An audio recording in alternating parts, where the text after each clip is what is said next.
महाराष्ट्रातील राजकारण समजणे हे सोपं काम नाही। संपूर्ण देशात महाराष्ट्राचे राजकारण हे सर्वात गुंतागुंतीचे। येथील राजकीय पक्ष आणि नेत्यांचे हेतू समजणे तर त्याहून कठीण आहे। कोणाच्या मनात काय चाललंय हे सांगणं सर्वात कठीण काम। महाविकास आघाडी व महायुतीमध्ये गेल्या काही दिवसांपासून सुरू असलेली रस्सीखेच पाहता दोन्ही पक्ष एकमेकांवर कुरघोडी करण्याचा प्रयत्नात आहे। दोन्ही आघाडीचे लक्ष सध्या एकनाथ शिंदे यांच्या भूमिकेवर आहे। 2 महिन्यापूर्वीच राज्यात झालेल्या विधानसभा निवडणुकीत महायुतीने महाविकास आघाडीचा दारुण पराभव केला। त्यानंतर राज्यात महायुती पुन्हा सत्तेत आली।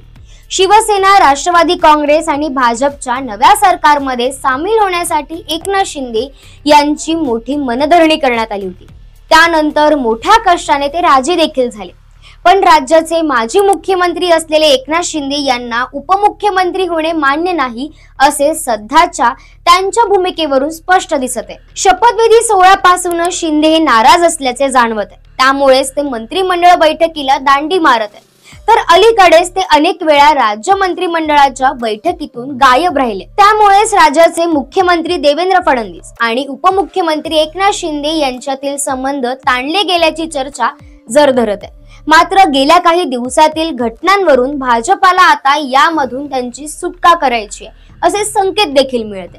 त्यांची नेमकी कारणे काय आहे, चला तर जाणून घेऊया।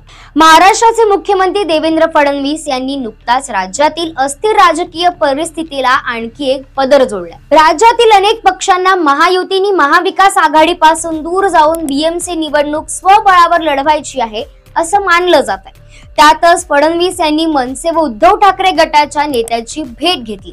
एकीकडे उपमुख्यमंत्री एकनाथ शिंदे देवेंद्र फडणवीसांवर नाराज आहे। त्यामुळेच या 2 पक्षांच्या नेत्यांची त्यांनी भेट घेतल्यानं त्यांना महत्त्व प्राप्त झाले। येत्या काळात लवकरच महापालिकेच्या निवडणुका होणार आहे। त्यामुळे सर्वच पक्षांनी आघाडी व महायुती सोडून स्वबळावर लढण्याची चाचपणी सुरू केली। त्यामुळे फडणवीस यांनी मनसे व ठाकरे गटाच्या नेत्यांची भेट घेतल्याची चर्चा सध्या रंगली आहे। एकनाथ शिंदे हे मुख्यमंत्री असताना त्यांची लोकप्रियता वाढत होती। सामान्य जनतेच्या दैनंदिन आयुष्यावर प्रभाव टाकतील आणि त्यांना थेट भावतील अशा योजना एकनाथ शिंदे यांनी मुख्यमंत्री म्हणून सुरू केलेल्या होत्या। मात्र देवेंद्र फडणवीस यांनी मुख्यमंत्री पदाचा कारभार हाती घेतल्यानंतर राज्याला आर्थिक शिस्त लावण्याचा निर्णय घेतला। त्यासाठी मुख्यमंत्री तीर्थदर्शन योजना बंद करण्याचा निर्णय फडणवीस यांनी घेतला। तसंच आनंदाचा शिधा आणि शिवभोजन थाळी या 2 लोकप्रिय योजनाही बंद करण्याबाबत राज्य सरकारचा विचार सुरू आहे। या सगळ्या योजना एकनाथ शिंदे मुख्यमंत्री असताना सुरू करण्यात आल्या होत्या। या योजना भविष्यात बंद झाल्या तर हा शिंदे यांच्यासाठी मोठा धक्का असणार आहे। महाराष्ट्राचे उपमुख्यमंत्री एकनाथ शिंदे खूपच नाराज आहे। अशा प्रकारचा मेसेज कुठेतरी मुद्दामून पसरवला जात आहे। एकनाथ शिंदे गेल्या काही दिवसांपासून त्यांना मुख्यमंत्री न केल्याच्या धक्क्यातून अजूनही सावरले नाही। काही गोष्टींवरून फडणवीस आणि शिंदे यांच्यात उघड मतभेद दिसत आहे।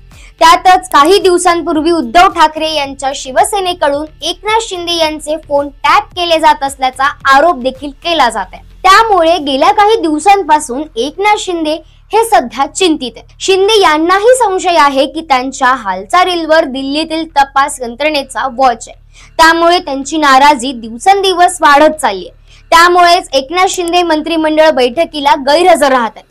तर दुसरीकडे शिंदे पुन्हा मुख्यमंत्री न झाल्याचा मोठा धक्का त्यांना बसला असल्याची चर्चा। त्यातच ते पुन्हा एकदा मुख्यमंत्री होण्यासाठी प्रयत्नशील आहे। त्यामुळे सध्या शिंदेच्या शिवसेनेची कोंडी झाली। दिल्लीतील 98वा अखिल भारतीय मराठी साहित्य संमेलनात ज्येष्ठ नेते शरद पवार यांच्या हस्ते उपमुख्यमंत्री एकनाथ शिंदे यांना महादजी शिंदे राष्ट्रगौरव पुरस्कार देऊन सन्मान करण्यात आला। यावेळी शरद पवार एकनाथ शिंदे यांच्या कार्याचे कौतुक केले। त्यामुळे दुसरीकडे उद्धव ठाकरेंच्या शिवसेनेने पवारांवर टीका केली। तर याच वेळी एकनाथ शिंदे यांनी मोदी शहांवर पूर्ण विश्वास व्यक्त केला। मात्र या सर्व घटनाक्रमाने महाविकास आघाडीत तणावाचे वातावरण निर्माण झाले। या कारणावरून ठाकरे यांच्या सेनेने शरद पवार यांच्यावर टीका केली। त्यामुळे महाविकास आघाडीतील वातावरण तणावपूर्ण झाले। आता तुम्हाला या सगळ्या मुद्द्यावर काय वाटतं, तुमचं मत आम्हाला कमेंट मध्ये नक्की कळवा। आणि जर हा व्हिडिओ आवडला असेल तर मराठी मंडळीला लाईक, शेअर, सबस्क्राईब करायला विसरू नका। धन्यवाद।